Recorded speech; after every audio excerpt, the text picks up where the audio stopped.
We live in a fantasy world now. Reality has been destroyed. This is the time that we really need to pay attention. The probabilities are overwhelmingly on gold's side. That is the best environment to see gold increase its value. Welcome to Palisades Gold Radio. I'm your host, Tom Bodrovics. Joining me today is Keith Weiner. Keith is the president of the Gold Standard Institute of the USA, CEO of Monetary Metals, and also holds a PhD in economics. Thanks for joining me today, Keith. Thanks for having me, Tom. So, Keith, you were recently on a big trip around the world, spanning from the US to Istanbul, Dubai, Singapore, and Australia, with many stops in between. And I wanted to start by talking a little bit about if you found that there were big differences in attitude towards gold in those places versus the West in general, let's say Western Europe and the US. Yeah, absolutely. Number one, there's the level of activity in the gold market and, trading volumes off the charts in the Middle East compared to here. You just wouldn't get a sense of it here. Right now, gold's kind of not moribund, but nobody's really excited. They're waiting for the next, bit. They think that, because we have rising interest rates, that means necessarily a softer gold price.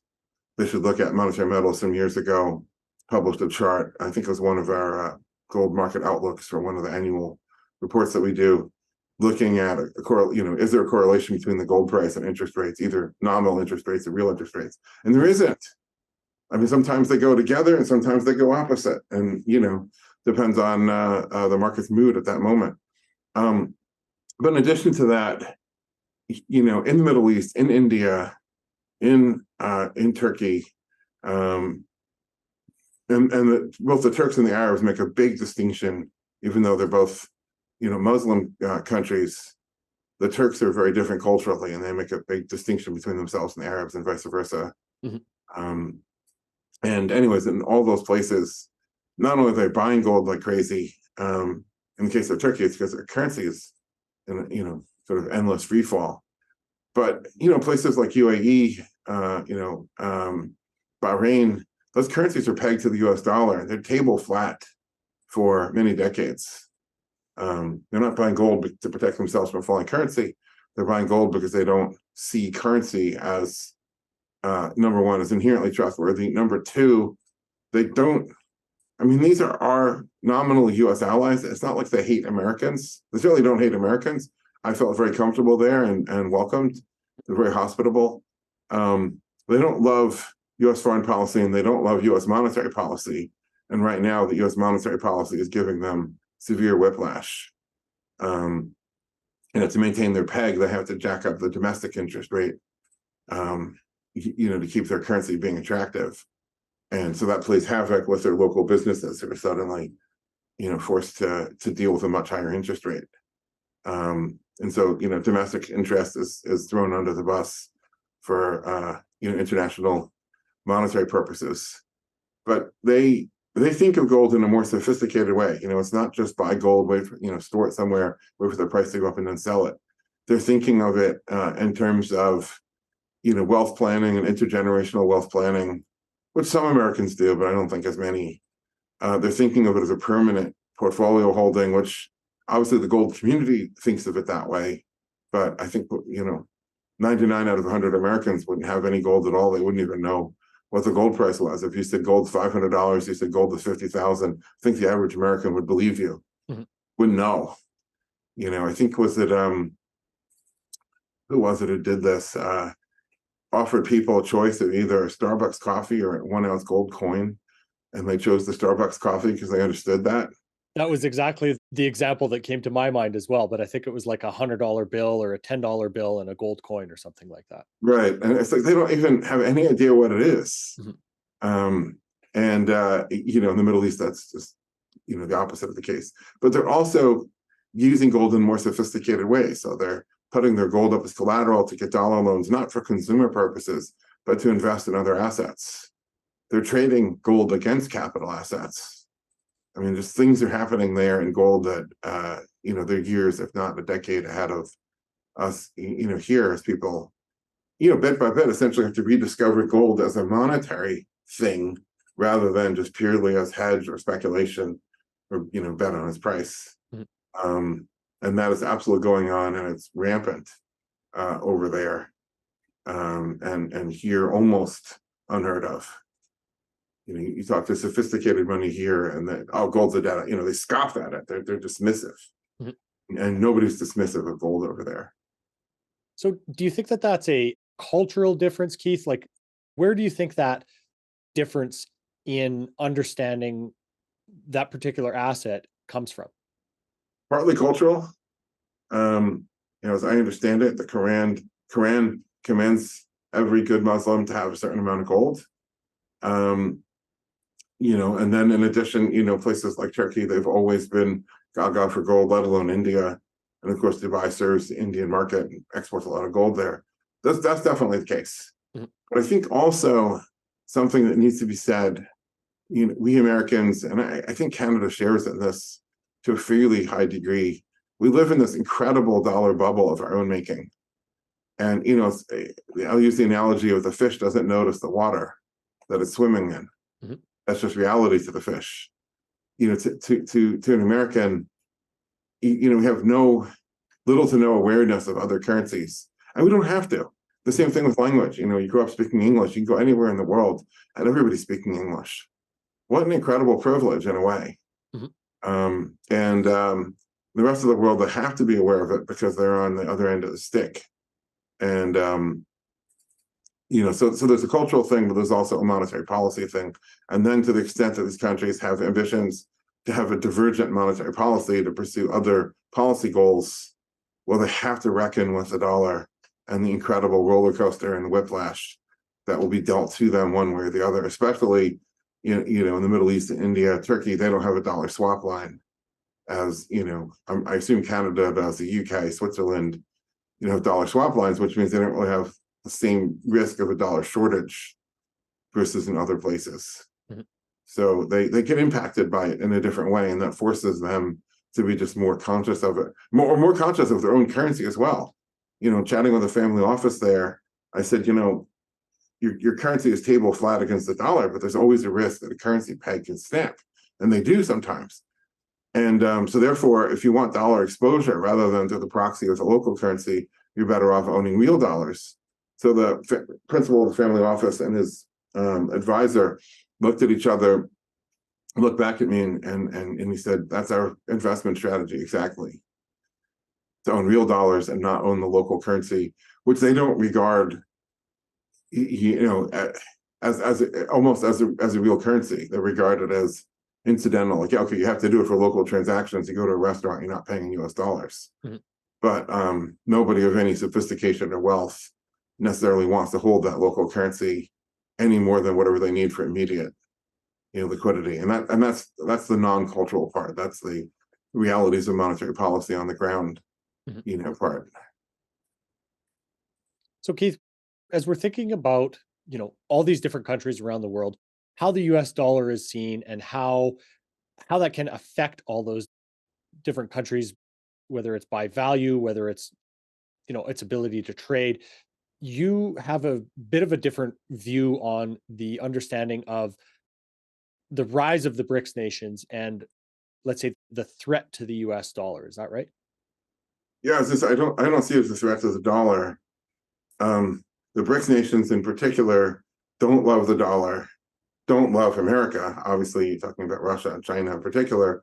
I don't know how Brazil feels about America. I think India is moving away from American orbit even more. Mhm. So let's say don't love America, certainly don't love America's foreign policy, don't love America's monetary policy. And so they have expressed something that's not new. It goes back at least 60 years, which is, the love-hate relationship with the dollar, and that they would like an alternative. But, expressing that you would like an alternative doesn't mean you have an alternative. And I say it's not new. I think it was the finance minister or central bank guy under Charles de Gaulle, must have been around 1969, I think, said to Treasury Secretary Connolly, that was Nixon's Treasury Secretary, your dollar is a big problem for us because the dollar was going down at that time. And Secretary Connolly snapped back at him, "Well, it's our dollar, but it's your problem." Mhm. Like, this is not new, that, okay, we would like an alternative to the US dollar. France wanted an alternative back in those days, didn't get one. So yeah, they would love an alternative, but okay, so leaving aside the desire for an alternative, they say, okay, we're the BRICS, all for one for all, right? So Russia is selling oil to India, and India is one of the countries that's happy to buy Russian oil at, especially because they get a discount. Russia cannot sell their oil at the market price that I see on the screen is at a discount because of sanctions and whatever.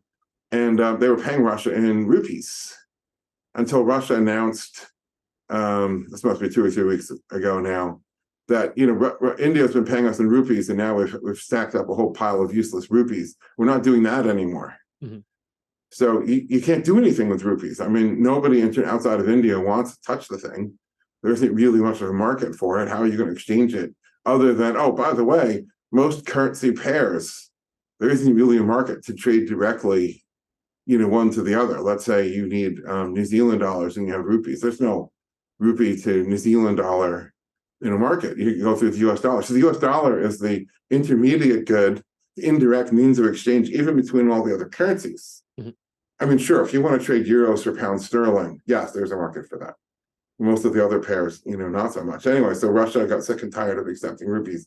So that leads to the question, can the BRICS issue a gold-backed currency of some sort? Well, problem number one, the BRICS can't issue a currency of any sort. They're not a currency union, even more than the nations of Europe are really struggling with the currency union.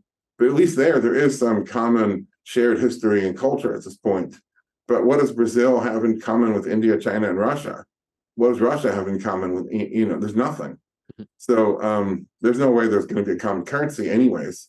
And then secondly, I've written many times, you can't retroactively take an irredeemable currency, which was borrowed into existence based on nothing, and declare it to be gold-backed. A bank in the gold standard does not buy gold and then say, now we have enough to back the currency. A bank in the gold standard borrows gold. Who does it borrow from? It borrows from its depositors. Step one is you have to earn the trust of the depositors. So I say to people, okay, how much of your gold are you going to send to President Putin or President Xi or Lula in Brazil? How much of your gold are you going to give these guys in exchange for their piece of paper that says they'll give it back to you? Oh, you won't? So then this whole story is like the drivers that vote for light rail. They're stuck in traffic. They figure if we have light rail, all these other idiot drivers will be out of my way because they'll be taking the light rail, and now I can zip on the highway. And of course, you build the light rail is empty, the highway is still clogged with traffic, during rush hour, and everyone thinks someone else will do it. Mm-hmm. Well, no one's going to send their gold to these guys. So at best, what I think you're going to see is they're going to settle their trade, deltas in gold. So, India sells some stuff to Russia, Russia sells some stuff to India. If Russia sells more to India than India sells to Russia, then there will be a balance that's due, a residual. And I think that very well could be gold, especially because Russia doesn't have a choice to take dollars. The other three countries are in the dollar world. They can take dollars and probably prefer it, but Russia probably would take their gold. So I think step one is they're going to be shipping gold bricks to each other. The BRICS are going to be sending gold bricks to each other, probably by airplane, at least at first. Then it's logical to say, what if we found a neutral jurisdiction and we can all have our gold stored there, and then all we have to do is direct the operator of the vault to change the title, maybe optionally move the pallet from one country's cage to another. Mm-hmm. And then from there, I think monetary metals can provide some very interesting services. Let them get a return on it while they're waiting, finance the actual trade itself. I think there's a ton of things that they're going to want that we can do. But they have to go through this sort of rediscover all the steps to the gold standard that countries had to discover, the first time around, as the world emerged out of the Middle Ages and started to have a world economy again. How things were going to work. Yeah, it seems like there's a lot of steps to get to that point before it's actually going to be able to happen. The only thing I wanted to ask you, Keith, is there a way of incentivizing trust and value in a type of currency other than backing it with gold? Like, doesn't the amount of gold that each country holds provide the trust in which they need to see each other have in order to No, start it's the other way around. A bank doesn't go and buy a whole bunch of gold and say, now trust us. Hmm. You have to earn the trust. Step one, step two, people deposit the gold. And now you can point to the gold they have, say, look at our gold reserves. Mhm. How did you get the gold reserves? People gave it to you essentially on loan. Yeah, you buy whatever you want, but that doesn't tell us what you're going to do tomorrow. Mhm. And the fact that nobody trusted you and you had to buy it tells everybody everything they need to know about trust. And and again, I emphasize these four countries are not worthy of that trust. I mean, two of them are, let's just call a spade, mass murderous dictatorships, right? In Russia, if you do something the government doesn't like, they come and kill you. Mhm. In China, you stand in the middle of Tiananmen Square, they run a tank over your back and shoot you full of bullets in the back. Three of those countries have capital controls. They don't trust their own people to make a withdrawal from their own currency. India, China and Russia, it's illegal to try to take money out of the country. Brazil has open capital markets, so I would give them that. But Brazil just elected a hard left, socialist guy. And if you want to lend money to somebody, you don't want to lend to a socialist because the socialist is thinking you're rich and the people are poor, and your wealth would be spent better on the people than returning you your wealth. And so, to have the kind of trust for a gold standard, it kind of implies a free market where you have the rule of law and you have the respect of right of property and the right of contract. I'm lending you, you're the bank, I'm lending you 100 ounces of my gold. I don't do that unless I absolutely feel confident I'm going to get my 100 ounces back and that the law will back me every step of the way. If you, for some reason, don't feel like it or you're unable to, there has to be a well-recognized, understood process for bankruptcy and unwinding whatever's left. I have to know where I stand in the order of precedence and getting my gold back. Otherwise, I'm not giving it to you in the first place. And I don't think any of those countries have that sort of basis of rule of law, enforceability of contract, absolute right of property. There's a reason why England won, in the 19th century, and it wasn't France or Germany or Italy or Spain or Netherlands or any of these other countries. And the rule of law was a big part of it. Mm-hmm. If you deposit in a French bank and you're an outsider, you're an Englishman whom they didn't even like, and the bank was run by a crony of the French government, you knew what was going to happen in bankruptcy court. It was a predetermined conclusion. Mm-hmm. So why bother? And so the French banks couldn't raise the capital the English banks could raise. And then because the English banks had the capital, they're able to finance, at that time, the most capital intensive industry that ever existed, which is railroads. Mm-hmm. Once you had the railroads, that enabled an incredible level of industrialization that the other, the European powers couldn't muster because they couldn't build the railroads. And so each thing led to the next, led to the next, led to the next. And, England became wealthier, but also more trusted. And the entire rest of the world would be happy to hold their gold on account in England. Not the other way around. The English were not comfortable holding their gold on account in Frankfurt or Paris or Milan. Mm-hmm. It just, didn't work that way. Yeah, again, that really drives the idea of incentives home and trust on why those systems attracted that kind of capital. That's it. And then with the capital, everything else is made possible. Mm-hmm. So Keith, in the US right now, we've had, as everybody knows, this major climb in interest rates. But you shared a concept with me before we started recording here today of the bifurcation of interest rates and some of the problems that are really stemming from that right now. Yeah. So, the Fed funds rate is now, 5.25% to 5.5% is the range. And the Fed is promising at least one more hike. So, in theory, 5.5% to 5.75%. That's on the Fed funds rate, which is an overnight rate. You look at various maturity bonds, and the bonds generally didn't seem to want to go above that. And the longer the term, the lower the interest rate. So the whole curve is inverted, which just indicates a great deal of financial distress, in the distress on the financial system. But anyways, part of that distress is that all the banks are basically insolvent because they own these assets, these bonds, with leverage. They borrow money to buy them. And when interest rates go up, bond prices are a strict mathematical inverse. Bond prices up equals, interest rates going up equals bond prices going down. So you borrow money to buy, let's say, a 10-year treasury.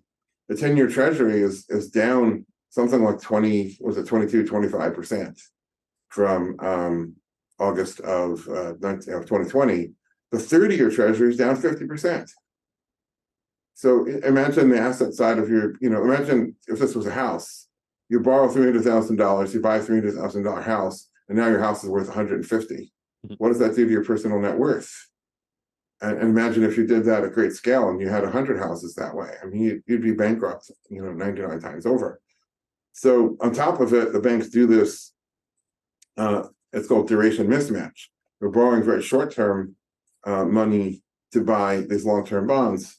So this is what happened to Silicon Valley Bank, is because they had some depositor withdrawals because of their unique situation. It was revealed when they had to start selling the bonds that the bonds they're taking massive losses, and the whole thing is bankrupt. So look, I use the analogy to the Sherlock Holmes story. The dog that did not bark in the night was a key feature in this one story, that Sherlock Holmes noticed somebody stole a horse and the dog wasn't barking, and therefore it had to have been somebody that was known to the dog. It was an inside job. And then you knew who the perp was. It was an outsider, the dog would be barking. The dog that's not barking in the night is we haven't had any more bank runs, any more bank collapses. Why not? So what the Fed has done is they've said, okay, we will, the Fed runs, essentially I call it a pawn shop for banks. They call it the reverse repo facility. So repo stands for purchase and repurchase agreement. So the banks are essentially selling their bonds to the Fed and then agreeing to repurchase it later. But unlike any normal repo facility and any normal pawn shop, the Fed is willing to pay the banks not today's market value on those bonds. No, whatever the bank paid for it back in 2020. So, back in those days, the 10-year treasury was trading at 0.5, 0.6%. So the Fed is repoing it on the prices that correspond to 0.5, 0.6%. And that effectively means if you're a bank with all this crap on your balance sheet, the interest rate for you, unlike the rest of the market, still is pinned at 0.5, 0.6%. And that's, very kindly, very magnanimous for the Fed to give this large. No, of course, it's cheating. The Fed is cheating. This is absolutely dishonest. This is absolutely an abuse of the taxpayer and the holder of the currency. So they're offloading the market risk of the banks took by buying these bonds. Are offloading it onto the currency itself. So they're just loading more and more stress onto the currency, because they believe that essentially the currency has unlimited power to absorb unlimited amounts of the stress. And you read the MMT people, modern monetary theory people, they think, oh yeah, it doesn't cause inflation, it doesn't cause this, it's fine. Well, it's not fine, and it's not unlimited. It's a very, very big number. The full faith of the United States government is a much bigger number than anyone else's balance sheet, and much bigger number than most people would think. It's not infinite. There is a finite, level, and when you get to that, all hell's going to break loose. So this is one way they're bifurcating it. Now, Silicon Valley Bank did not have the other risk. They only had market price risk, but they own treasuries. They didn't have any default risk. The treasury's not going to default. They'll always repay in nominal terms. There's no question about that in the financial system. And no reason for the government to ever default, because every time a bond is coming due, they can always issue another one to pay it. So they can cheat that way. Anyways, but a lot of other places have default risk as well as market price risk. So the Fed has a different trick up their sleeve for this one. And so a lot of people, I'm not the only one who watches. You can look at the spread between junk bonds and treasury bonds. So how much higher is the interest rate on junk versus treasuries? And given the incredible skyrocketing of interest rates on treasuries, that spread should have blown out because there's so many zombie companies, even when rates were zero. And now that rates have gone up so much, all the zombies that were zombies are still zombies. That didn't help anybody. And now there's so many companies that didn't used to be zombies back when interest rates were pinned at zero. Now are suddenly zombies with interest rates at 5.5% on the Fed funds rate.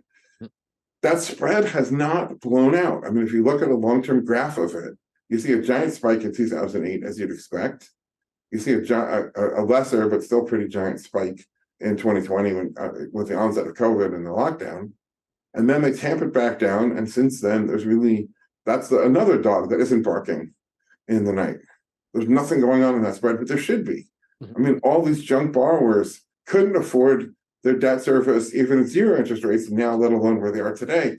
And why is the credit market so incredibly forgiving?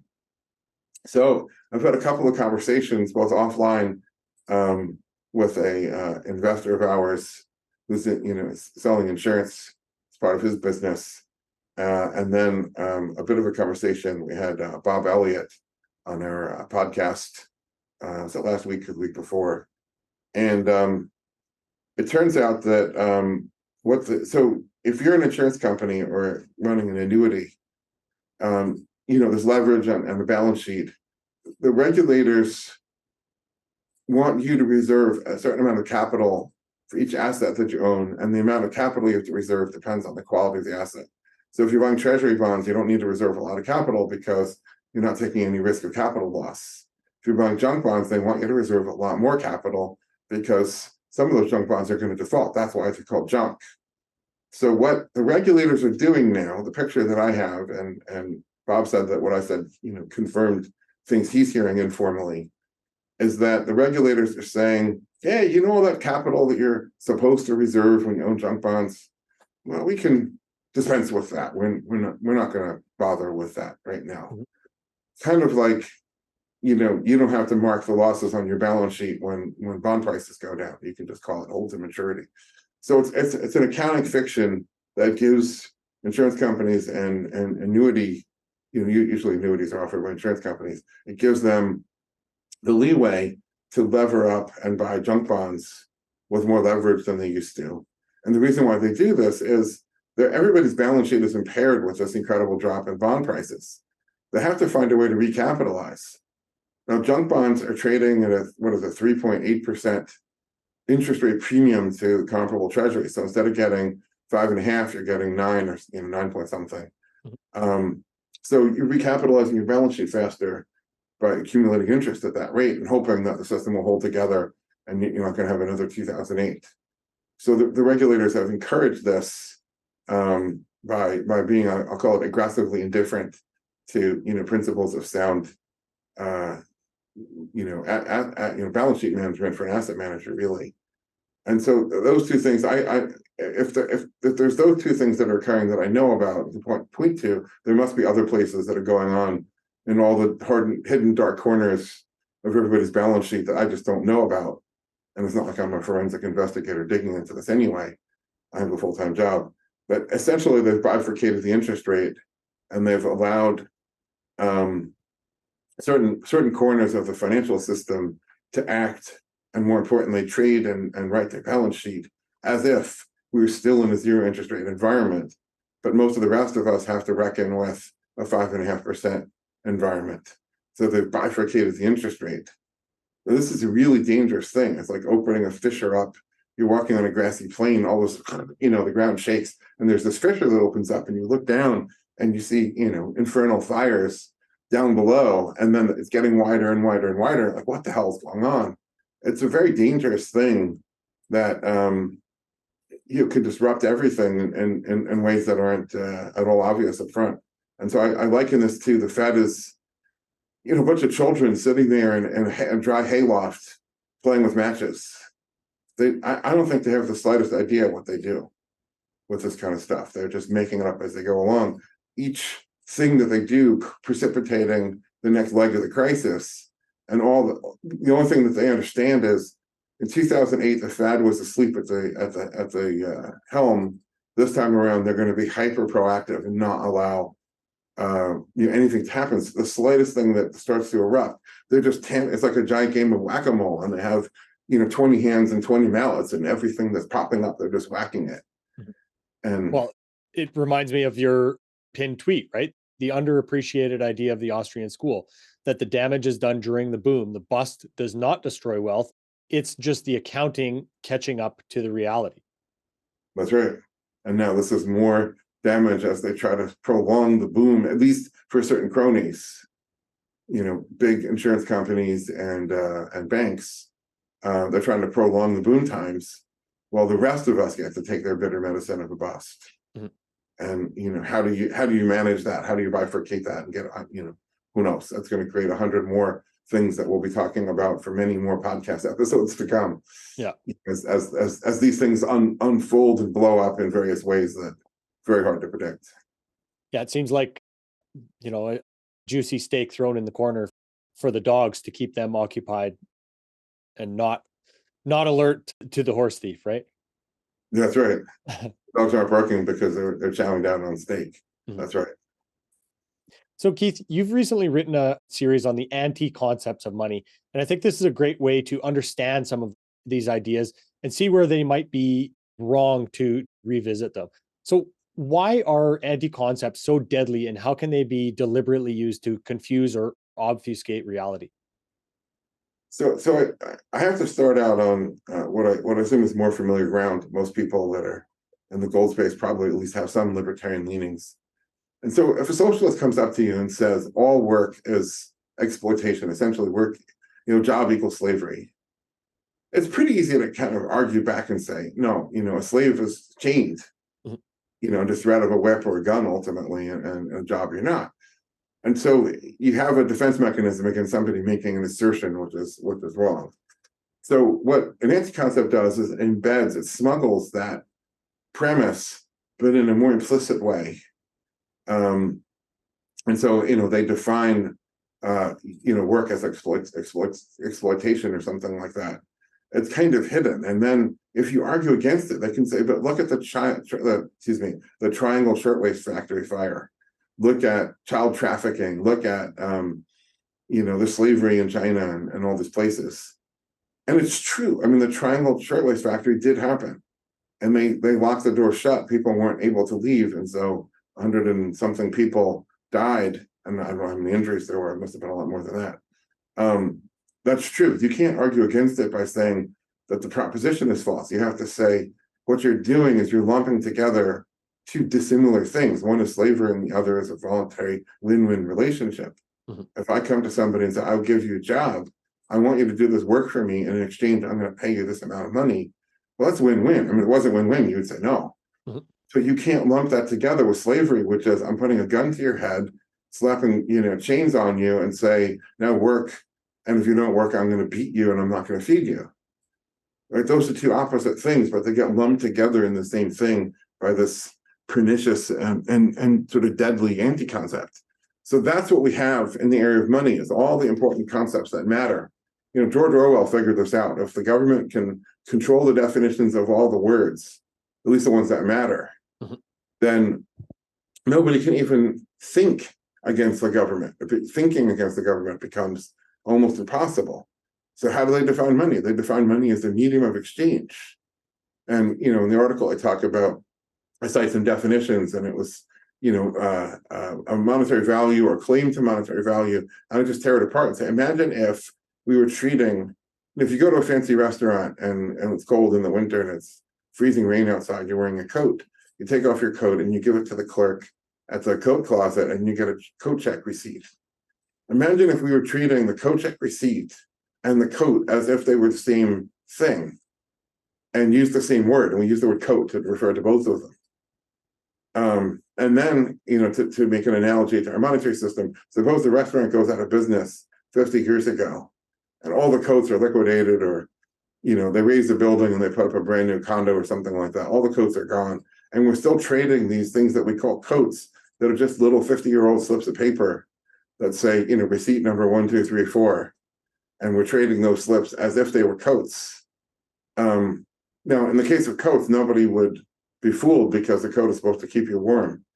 And in the case of money, people are fooled because they don't realize that what money is supposed to do It's supposed to be the final payment, the final extinguisher of debt, but it's been redefined as the medium of exchange. And the co-check receipts work reasonably well. Actually, they work really well as a medium of exchange. They don't work so well as a final payment, which they're not, or as a store of value, which they're not. And so in this series, I look at all the words used around money today, and look at why, from a conceptual level, why they're wrong or not even wrong, why they're making category errors in how they approach things. I love the term purchasing power, and what's the purchasing power of that currency? And so every time on Twitter, I'm probably a lot of people annoyed with me for doing this, but so be it. Every time someone's talking about some insane prices in California, I'm like, that's odd. The purchasing power of the California dollar has fallen quite a lot compared to the purchasing power of the Arizona dollar. And the point I'm trying to make, sarcastically though it may be, is that it's the same dollar, but most people believe Milton Friedman is that inflation is always and everywhere a monetary phenomenon. How do you explain that inflation in California, if you want to call this inflation, which I don't, which is another anti-concept of money? How do you explain that inflation has been so much worse in California than in Arizona? Unless you want to talk about useless ingredients, green energy restrictions, principally of those, two non-monetary forces that California has wielded against its productive businesses more than Arizona has. So the prices are higher. And purchasing power implies that the ability to buy something is intrinsic to the currency. It's kind of like, when I was a kid, I don't know if I said this or my brother said this, but I must have been 2 years old and my brother was under a year. I was 2.5 and he was, a year or something like that. About the idea there are little men in the TV. And which is a naive, it's a naive assumption for a child and very cute the kid thinks there's people in the TV, right? People think that there's purchasing intrinsic in the currency and not realizing that currency just trades for goods, and the goods supply has everything to do with who can produce them and how much they can produce, and it's not intrinsic to the currency. And if you come along and wipe out the energy supply, as Europe did, then you can see the price of energy skyrocket 10x. And if energy goes up 10x, then everything else is going to go up, massively, and it's nothing to do with the ECB printing money. So the series is an attempt to show people the category errors and the sort of wrongfully formed, thoughts around money, and how the government has deliberately propagated these, rationally unusable ways of thinking, because they all reinforce the government's paradigm, which is we have a irredeemable currency that we're forced to use for our own good, and then they administer the interest rates and everything else allegedly for our own good, and yet we're the ones getting screwed. So the victims are voting for this because they believe it to be to their own good. That's the thing that really makes this so. I think there's a number of people now that are starting to observe something, which is this idea that, wait, your way of killing inflation is to cause people to be unemployed? Like, isn't there a moral problem with this? I mean, let alone is it even true anyway? What is wrong with the whole paradigm that this is how people think? And anyways, these wrongfully defined, concepts, contribute to that. Well, right in that line of thinking, Keith, should we try to, let's say, define more succinctly the term inflation? I think we can be talking past each other, or not necessarily us, but on the internet or wherever.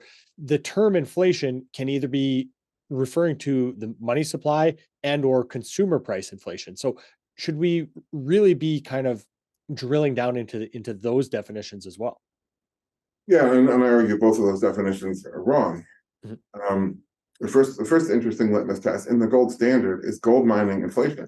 And if you want to argue gold mining is inflation, I just say, well, look, we got to part company because this doesn't make any sense to me. There's something dishonest about inflation. That's, and gold mining is an honest trade. People value this metal. You're finding more of it. That's good. That's not bad. And so my definition of inflation It's the counterfeiting of credit. It's a monetary fraud. It's borrowing without the means or intent, and in some cases, the knowledge or consent of the lender. But certainly the borrower has neither means nor intent to repay, but they call it borrowing. It's kind of like your kid says, "Hey, Dad, can I borrow $1,000?" And you're like, "What the hell do you need $1,000 for?" Number one, and number two, how are you going to repay it? And he says, "Oh, well, I need it to buy a new iPhone." And you're like, "Okay, that's nice. And how are you going to repay it?" And he's like, "Well, I'll find a way." You're like, "This doesn't sound like this is going to go anywhere good." So no, until you have a clear repayment plan, I'm not lending you $1,000. Mhm. You can ask for one as a gift for Christmas, and maybe I'll give you one, but I'm not lending $1,000 because it isn't lending, right? And you're not going to repay me. And that's what the government does. And so that's inflation to me. Deflation is a forcible contraction of credit because that's the inevitable outcome when somebody borrows without means to repay. That means they're not going to repay. Mhm. When you get close to that moment, you either get a default and a bankruptcy, or you get a special kind of negotiation with the lender that is colloquially called a cram down. There may not actually be a default, but the lender has agreed to take something less than what he was owed, Mhm. because that's all he's going to get, right? There's, the borrower doesn't have any more. So that's what I would call inflation and deflation. And notice that divorces it from any idea of the consumer price index, because inflation can cause falling consumer prices. If you get an incredible malinvestment in hamburger restaurants, the price of a hamburger is going to go down, not up. So, the concept of inflation and the concept of rising prices are not intrinsically linked anyway. I was going to say, if you can define what ends up being the end product as a hamburger by the end as well. Right. Well, Keith, I know we're coming up against time here. I really appreciate this conversation today. Is there anything you'd like to add before we wrap up? I mean, I hate to keep harping on, let's say, the gold standard, but the whole point of it is, if the person who's the saver is in charge of things, and he's in charge because he can pull his savings at any time in the gold standard, in the paper standard, you're captive, you're disenfranchised. There's really no such thing as withdrawal. I mean, you can take paper out of the bank, but then they're just notes issued by the Federal Reserve. So you're funding the Federal Reserve, who's going to then fund the banks and the government anyway. So, but if the saver is in charge, that forces the entire financial system to be honest, because any dishonest institution is going to find itself stripped of its funding in short order. Mhm. Just like any restaurant that served crap food, any store that sold crap merchandise, any doctor that killed all his patients, they find themselves going out of business. And so the fundamental feature of the gold standard isn't, do we have rising consumer prices or not? It's, do you have honesty in financial dealings or not? The issue of gold credit can't cheat in the way that issuers of paper irredeemable credit today can cheat. And that's hopefully that gets people to think about the gold standard in a different light. And it's a much more important issue. I mean, inflation is a statistic. Joseph Stalin said, if you kill one person, that's a tragedy. You kill 1 million people, that's a statistic. Mhm. And statistics are very antiseptic and just who cares in a way. Well, now if we're talking about honesty and fair dealings, that's a much more human, much more relatable thing, and it has a much greater degree of importance to the human condition. Do you want a system where they're empowered to cheat, or do you want a system where the saver is ultimately in charge, and if the saver doesn't feel that he's being treated fairly, just pulls his gold? Mhm. That's ultimately the vision that I had in the Gold Standard Institute. That's what Monetary Metals is trying to work towards, is re-empower the saver, who really ought to be in charge. It's your money. You worked hard. You spent some of your money on living. The rest you kept. And in order for that not to be a pointless sacrifice, that money has to be yours and be able to work for you. And that's what's possible uniquely about the gold standard. Yeah, absolutely. And hopefully the incentives of that system continue to attract more people, because ultimately that's why we're all here. That's why we're all investing in gold and saving for a rainy day instead of just spending and you know relying on the Fed to come bail everyone out again. Right. If you're buying gold today, whether you realize it or not, I think most people do, you're opting out of the banking system. Mhm. You're saying no, bro. I'm all good. Thanks. I want to, at least for this portion, and for most people, I think it's single-digit percentage of their portfolio. But for that portion of the portfolio, I want to opt out. I'm going to take my marbles and leave the sandbox. Mhm. And of course, they don't want you to do that. They want you all in. But as long as gold is legal to possess, you have that right. And people are availing themselves of that to protect themselves. They see the train wreck that's coming, and want to avoid those losses. Of course, Keith, your series on the anti-concepts of money is available at monetarymetals.com. No, sorry, dash metals. There's a dash there. Right, sorry. And it's a really interesting read. You have a couple videos there explaining some of the concepts as well. And of course, at Real Keith Weiner on Twitter, right? That is my Twitter handle. Perfect. Keith, thanks so much for your time today. I really appreciate you really diving really deep into these concepts for us. Thanks for having me, Tom. This is fun. This podcast is for general informational purposes only. Nothing on this podcast should be taken as investment advice. Guests on this show are not compensated for their appearance. Listeners are urged to educate themselves and make their own decisions. Do not base any investment decisions on the information contained. To view our full disclaimer, please visit our website.